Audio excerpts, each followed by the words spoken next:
DUCSU for change, vote for change panel থেকে ঢাকা বিশ্ববিদ্যালয়ের শিক্ষার্থীদেরকে আমরা শুভেচ্ছা জানাচ্ছি। আমাদের স্লোগান হচ্ছে no more dirty politics, no more violence, make the DUCSU for academic excellence. আমাদের vision one student, one bed, one table, on campus part time job ও আউটসোর্সিং। আমাদের প্যানেলের আমরা নাম দিয়েছি এটি কারণ আমরা আর বিগত দিনের পেশি শক্তি এবং কালো টাকা এবং দখলদারিত্বের যে রাজনীতি, সেই রাজনীতিতে আমরা ফিরে যেতে চাই না। এই ডাকসুর মাধ্যমে আমরা ঢাকা বিশ্ববিদ্যালয়কে আমরা একটা একাডেমিক এক্সেলেন্সির জায়গায় নিয়ে যেতে চাই। আমরা বিগত সময়ের মতো হলগুলোতে এবং একাডেমিক এরিয়ায় কমিটি দিয়ে যে আধিপত্য বিস্তারের রাজনীতি, আমরা সেটা করতে চাই না এবং আমরা কাউকে করতে দেব না। শিক্ষার্থীদেরকে আমরা এটি কমিটমেন্ট দিচ্ছি। আমরা শিক্ষার্থীদের জন্য যে কাজগুলো করতে চাই, 1 নম্বর, ডাকসুকে নিয়মিত ক্যালেন্ডার ইভেন্টে পরিণত করা এবং আইন করে এটিকে ক্যালেন্ডার ইভেন্টে পরিণত করা। ডাকসু চলমান থাকতেই পরবর্তী ডাকসুর প্রস্তুতি সম্পন্ন করা। 2 নম্বর, শিক্ষার্থীদের যে দাবি, যেটাকে আমরা বলি মাদার অফ অল প্রবলেম, অর্থাৎ আবাসন সংকট, এটি সমাধান করার লক্ষ্যে আমাদের ভিশন হচ্ছে one student, one bed, one table. এবং আমরা এখন দেখছি যে প্রথম বর্ষ, দ্বিতীয় বর্ষের যে ছাত্রছাত্রীরা আছেন তাদের অনেকেই আবাসন পান নাই। সেক্ষেত্রে তাদের জন্য জরুরি ভিত্তিতে আবাসনের ব্যবস্থা করা, তার আগ পর্যন্ত তাদেরকে আবাসন বৃত্তির ব্যবস্থা করা এবং হলগুলোতে ছাত্র এবং ছাত্রীদের যে হল আছেন, হলগুলোতে ছাড় পোকার যে উপদ্রব, এটা একটা মারাত্মক রকমের একটা সমস্যা এবং মশার যে উপদ্রব, এটাও মারাত্মক একটা সমস্যা। এই সমস্যাগুলো দূরীভূত করার জন্য আমরা কাজ করব। 3 নম্বর, খাবারের মান উন্নত করা এবং প্রয়োজনে এক্ষেত্রে ভর্তুকির ব্যবস্থা করা।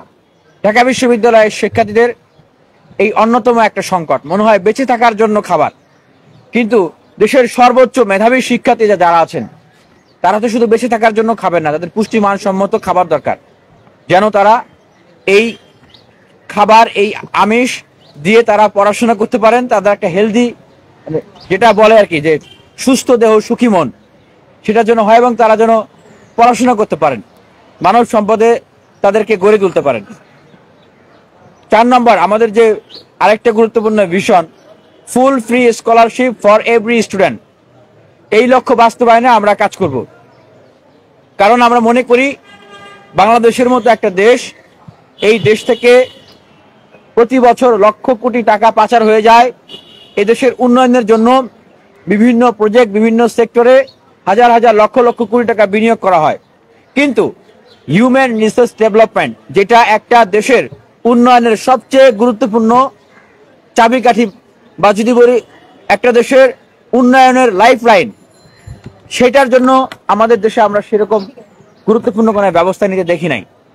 জাতি গঠনের জন্য আমরা সেরকম কোনো গুরুত্বপূর্ণ ব্যবস্থা নিতে দেখি নাই। তাই আমরা মনে করি যে ঢাকা বিশ্ববিদ্যালয়ের শিক্ষার্থীদের একদম পূর্ণাঙ্গ বৃত্তির ব্যবস্থা করা, তারা খাবে কি দিয়ে, বই কিনবে কি দিয়ে, তাদের যে ভর্তির যে সংস্থান হবে কি দিয়ে, এই দুশ্চিন্তা যেন তাদেরকে করতে না হয়। কারণ আমরা দেখেছি যে খুব বেশি টাকার প্রয়োজন হয় না, কিন্তু টাকার অ্যামাউন্টটা অল্প, কিন্তু এই অল্প অ্যামাউন্টের টাকার জন্যই এই ছাত্রছাত্রীদেরকে দুশ্চিন্তা করতে হয়। কারণ বেশিরভাগ শিক্ষার্থীরাই নিম্নবিত্ত, নিম্ন মধ্যবিত্ত পরিবার থেকে এই ঢাকা বিশ্ববিদ্যালয়ে পড়াশোনা করতে আসেন। বেশিরভাগ শিক্ষার্থীরই বাবা মা মুরগি বেচে, ডিম বেচে বা হচ্ছে কাজ করে তাদের সন্তানদেরকে তারা পড়াশোনা করানোর জন্য খরচ পাঠান। এটা ঢাকা বিশ্ববিদ্যালয়ের ছাত্রছাত্রীদের পরিবারের অন্যতম গুরুত্বপূর্ণ একটা বাস্তবতা। এবং শুরুতেই আমরা যে কাজটা করতে চাই, এটার জন্য শিক্ষার্থীদের জন্য যাদের অনার্স কমপ্লিট হয়েছে তাদের ইন্টার্নশিপের ব্যবস্থা করা এবং মাস্টার্স হয়ে গেছে তাদের ইন্টার্নশিপের ব্যবস্থা করা এবং on campus part time job এবং আউটসোর্সিং এর ব্যবস্থা করা। এটা আমাদের কাছে খুব কঠিন কোনো বিষয় মনে হয় না। এটা আমরা যে ফার্মগুলো আছে তাদের সাথে আমরা ইতিমধ্যে কথা বলেছি, যদি ট্রেনিং দেওয়ার প্রয়োজন হয় আমরা শিক্ষার্থীদেরকে স্বল্প সময়ে ট্রেনিং দিয়ে আমরা তাদের আউটসোর্সিং এর ব্যবস্থা করতে পারবো ইনশাল্লাহ। 5 নম্বর যেটা বলতে চাই, যে বিদ্যমান যে গবেষণা কেন্দ্রগুলো আছে ঢাকা বিশ্ববিদ্যালয়ের, এই গবেষণা কেন্দ্রগুলোকে আরো উন্নত করা এবং বিশ্বমানের গবেষণা কেন্দ্রে রূপান্তরিত করা। এবং আরেকটা গুরুত্বপূর্ণ যে বিষয় আমরা উল্লেখ করতে চাই, ঢাকা বিশ্ববিদ্যালয়ের জন্য কয়েক হাজার কোটি টাকার বাজেট হয়েছে, কিছুদিন আগে মাস্টার প্ল্যান হয়েছে, এটা আমরা সকলেই অবগত। কিন্তু অত্যন্ত দুঃখের বিষয় যে সেই মাস্টার প্ল্যানটি কোনো পারফেক্ট মাস্টার প্ল্যান নয়। আমরা নির্বাচিত হওয়ার পরেই ঢাকা বিশ্ববিদ্যালয়ের শিক্ষার্থীর সাথে কথা বলে বিভিন্ন হল সংসদ এবং ডাকসুর কেন্দ্রীয় প্যানেলে যারা থাকবেন তাদের সাথে আলোচনা করে আমরা এই মাস্টার প্ল্যানটিকে আমরা আরো পারফেক্ট করব, যেন এই মাস্টার প্ল্যানে প্রত্যেকটা হল, মেয়েদের হল, ছেলেদের হল এবং বিশ্ববিদ্যালয়ের আরো যে প্রয়োজনগুলো আছে সেই জিনিসগুলো সেখানে যেন সংযুক্ত থাকে এবং আরো পারফেক্ট করা হয়। এবং আমরা আরেকটা যে পয়েন্ট বলতে চাই, আমাদের যে লাইব্রেরি ব্যবস্থা ঢাকা বিশ্ববিদ্যালয়, এগুলো আসলে লাইব্রেরি পর্যায়ে পড়ে না। এই লাইব্রেরিগুলোকে সত্যিকার অর্থেই লাইব্রেরি মানসম্মত করে গড়ে তোলা এবং ই লাইব্রেরি, এফবিএস ই লাইব্রেরি আছে সেটি বন্ধ। শুধু এফবিএস না, প্রত্যেকটা জায়গায়, কার্জন এরিয়ায় এবং এই কলাভবন এরিয়া, এফবিএস এরিয়া, প্রত্যেকটা জায়গায় উন্নত প্রযুক্তি সম্পন্ন লাইব্রেরির ব্যবস্থা করা এবং ঢাকা বিশ্ববিদ্যালয়ের শিক্ষার্থীদের জন্য ফ্রি ওয়াইফাই এর ব্যবস্থা করা, সেটার জন্য আমরা কাজ করতে চাই। 7 নম্বর, রেজিস্ট্রার বিল্ডিং সংস্কার করা, ভর্তি সার্টিফিকেট উত্তোলন সহ সকল প্রক্রিয়া অটোমেশন এবং ওয়ান স্টপ সার্ভিসের আওতায় নিয়ে আসা।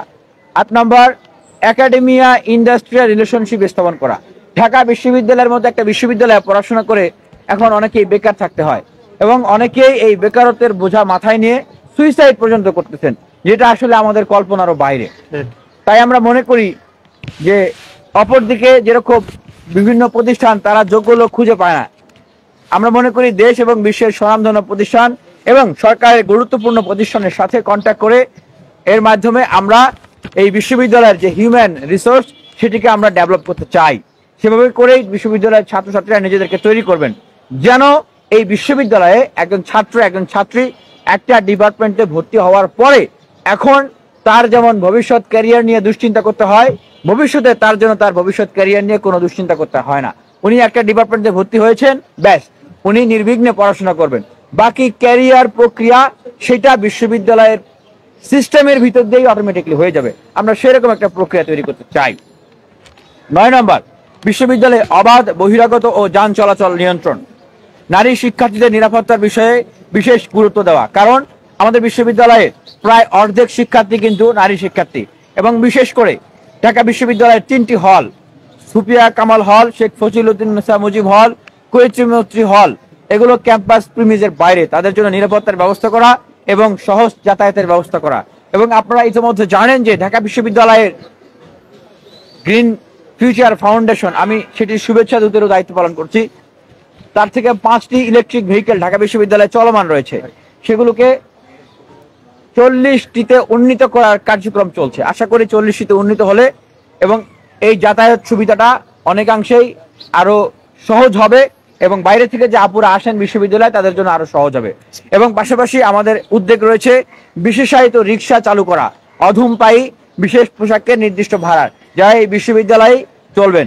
এবং বাইরে থেকে যে উন্মুক্তভাবে বিশ্ববিদ্যালয়ে গাড়ি ঘোড়া ঢুকছে এবং ভবঘুরে মাদকাসক্তরা ঢুকছে, বিশ্ববিদ্যালয়ে ককটেল বিস্ফোরণ হচ্ছে, এই ধরনের ঘটনাগুলো ঘটছে, সেক্ষেত্রে আমরা যেটা করতে চাই, বিশ্ববিদ্যালয়ের একাডেমিক প্রিমিস, প্রশাসনিক প্রিমিস, বিশ্ববিদ্যালয়ের শিক্ষার্থীদের যে ক্লোজ ডোর যে জায়গাগুলো আছে সেই জায়গাগুলোকে সীমিত করা, সেই জায়গাগুলোতে যেন বহিরাগত যানবাহন এবং বহিরাগত যারা রয়েছেন তারা খুব সহজেই চাইলেই ঢুকতে না পারেন, এটি আমরা করতে চাই। কারণ এটা বিশ্ববিদ্যালয়ের একটা চিরতারিত একটা প্রবলেম, এই ঢাকা বিশ্ববিদ্যালয়ের, এটাকে আমরা মনে করি এটাকে সমাধান করতে হবে।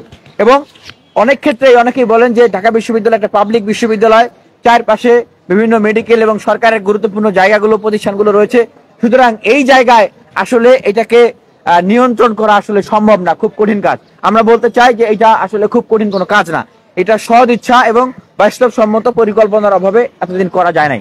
আমাদের সৎ ইচ্ছা আছে এবং এটার বাস্তবসম্মত পরিকল্পনা আছে, এটা সমাধান করা সম্ভব।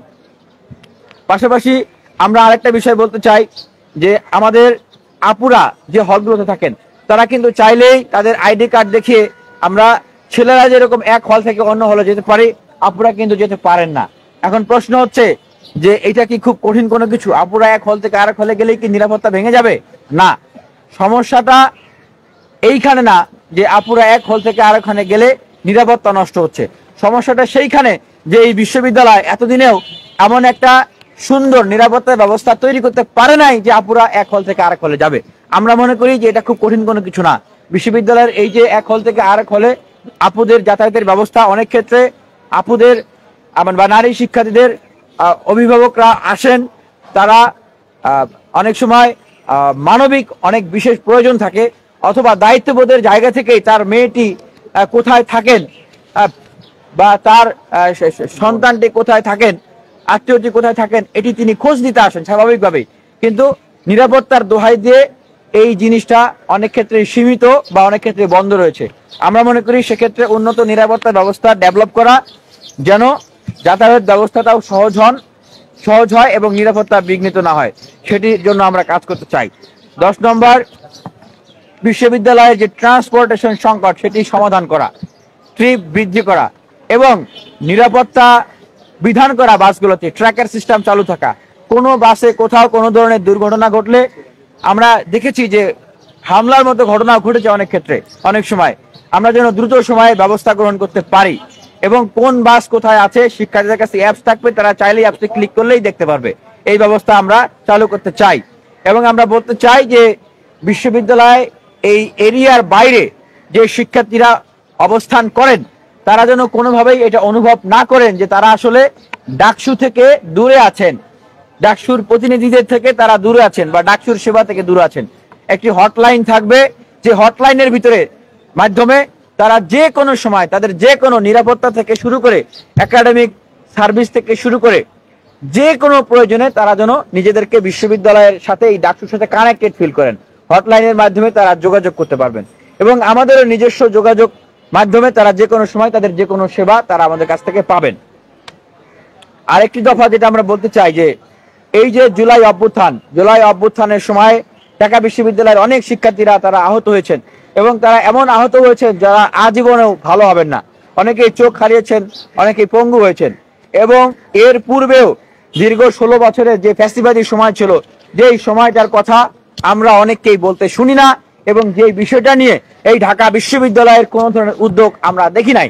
সেই বিগত সময়ে ফ্যাসিবাদী আমলে যারা লড়াই সংগ্রাম করেছেন, যারা নির্যাতিত হয়েছেন, নিপীড়িত হয়েছেন, আহত হয়েছেন, যারা মামলা শিকার হয়েছেন, তাদের খোঁজ খবর নেওয়া এবং তাদের সহযোগিতার প্রয়োজন হলে তাদেরকে সহযোগিতা করা, তাদের পুনর্বাসনের প্রয়োজন হলে তাদের পুনর্বাসনের ব্যবস্থা করা এবং ঢাকা বিশ্ববিদ্যালয়ের ইতিহাসে বিগত সময়ে যতগুলো হত্যাকাণ্ড হয়েছে, এই সাম্য হত্যা থেকে শুরু করে সেই আবু বকর হত্যা, সেই হাফিজুর হত্যা, কোন হত্যারই কিন্তু ঢাকা বিশ্ববিদ্যালয়ের ভিতরে এসে খুন করে ফেলবেন তার মানে কি আপনি ধরে নেবেন যে এটার বিচার হবে না। এইরকম তোফাজ্জল হত্যাকাণ্ড আমরা ধরে নিই যে এই ধরনের ঘটনা ঘটলে সেটার আর বিচার হবে না, এরকম একটা বাস্তবতা ঢাকা বিশ্ববিদ্যালয়ে দাঁড়িয়ে গিয়েছে। আমরা মনে করি যে প্রত্যেকটা হত্যা এবং বিগত সময়ের যে হামলার ঘটনা ঘটেছে ফ্যাসিবাদী আমলের, সেটা হোক ছাত্র অধিকার পরিষদের উপরে, সেটা হোক ছাত্র দলের উপরে, সেটা হোক বাম কোনো ছাত্র সংগঠনের উপরে অথবা ডান কোনো ছাত্র সংগঠনের উপরে, আমরা প্রত্যেকটা ঘটনার পুঙ্খানুপুঙ্খ বিচার এবং শাস্তির উদ্যোগ গ্রহণ করতে চাই। এবং পাশাপাশি আমরা বলতে চাই আমাদের যে অবস্থান থাকবে সুস্পষ্ট অবস্থান।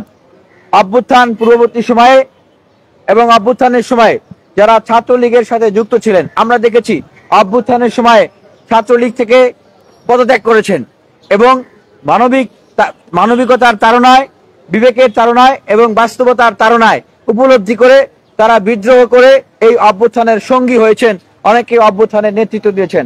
আমরা আমাদের জায়গা থেকে বলতে চাই যে মানুষ ধর্ম পর্যন্ত পরিবর্তন করে, সেক্ষেত্রে অবশ্যই কেউ যদি বিগত সময়ে ছাত্রলীগ করে থাকে তিনি যে সারা জীবনই আসলে সেই মতাদর্শ বা সেই চিন্তাকে লালন করবেন আমরা সেটা বিশ্বাস করি না, আমরা সেটা মনে করি না।